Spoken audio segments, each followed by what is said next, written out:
This is GM Word of the Week, and I'm Fiddleback. Ether. As the spell takes hold, you feel your physical sensations drop away from you. The world goes silent. There's no sense of touch or temperature. You're surrounded by a gray, featureless void. As your magical senses adjust, you begin to notice some variation in the gray, though. Like a fog, thicker in some places, thinner in others, and distant, dark shadows drift at unknowable distances away from you. You are in the ethereal plane. The word ether, actually, let's give it its correct Greek spelling since the pronunciation is the same, A-E-T-H-E-R. Yes, I said the pronunciations are the same. Sorry to disappoint, kids. Ether. Not aether, not ether, not ether. Ether. The word ether is an enduring word. It has the staying power of a Duracell-powered luchador. It just keeps cropping up. In D&D, we refer to ethereal beings in the ethereal plane, but we also talk about radio and Wi-Fi and even space signals as coming from the ether. And remember how we used to call computer networks the Ethernet? Ether is something intangible and otherworldly, but it is transitive. It fills the space between. Shocking as this is for a nerd word, that's pretty close to the original meaning. Once upon a time, people like Aristotle posited that the world was made of 4 elements: air, water, earth, and fire. Right?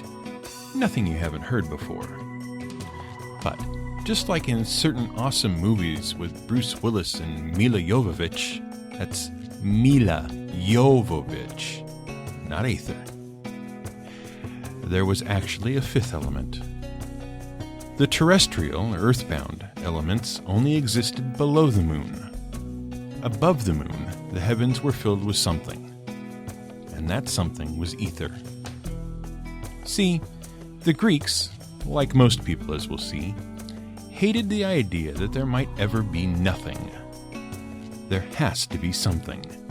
And once you get up into the celestial spheres and the spaces in between, you have to have a celestial element. Ether.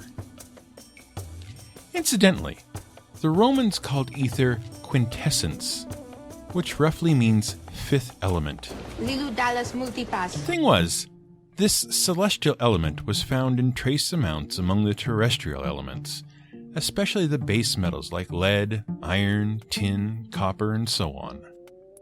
And one of the primary pursuits of the ancient pseudoscience of alchemy was the isolation of quintessence. It was believed if you could get a hold of some of that divine element, you could cure diseases, transmute metals, and even live for a very long time. I could bring up the Philosopher's Stone here, but that would just lead to a slew of Harry Potter jokes. This was all spelled out by alchemists many ages ago, perhaps most famously in the writings of someone named Hermes Trismegistus, which literally means Hermes is 3 kinds of awesome. I kid you not. Look it up. Thing is, no one is quite sure who Hermes T actually was. People claimed that he was actually part Hermes, Greek deity of wisdom and magic, and part Tote, spelt T-H-O-T-H, but pronounced just like you would tote bag, the Egyptian deity of wisdom and magic. See, the neat thing about the Greeks and the Romans who adopted their religious views was that they accepted their deities didn't have an exclusivity contract signed. They noted similarities between their deities and other cultures' deities and just assumed that they were the same deities with a different name and symbolism. So Hermes was Tote and Mercury too. Of course, the writings of Mr. T, Hermes T, no relation, are real, whereas Hermes and Tote appeared not to have been. But who knows? So that leaves a big, gaping question about who wrote what. Meanwhile, the idea of ether stuck around filling voids.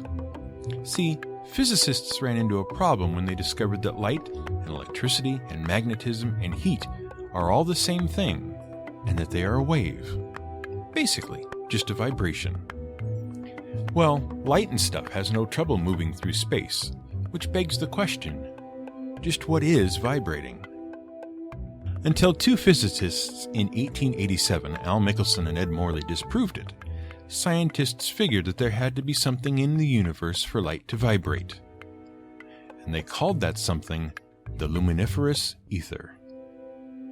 Other imaginary mediums have also been named ether to explain how gravity moves through space, as a metaphor for the cloud of particles that spontaneously spring into existence in empty space continuously, according to quantum physics, and as an alternative name for the mysterious dark energy that seems to fill the universe, even though we can't see or detect it.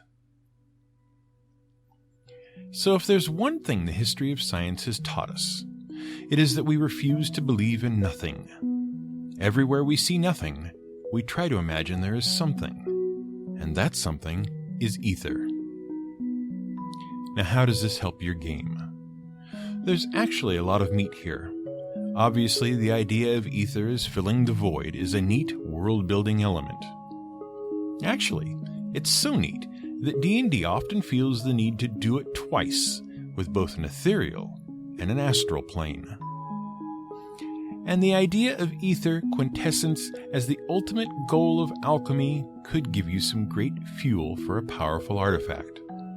Heck, you could probably build a neat cerebral campaign around an arms race of alchemists and alchemical guilds rushing to unlock the secrets of the quintessence.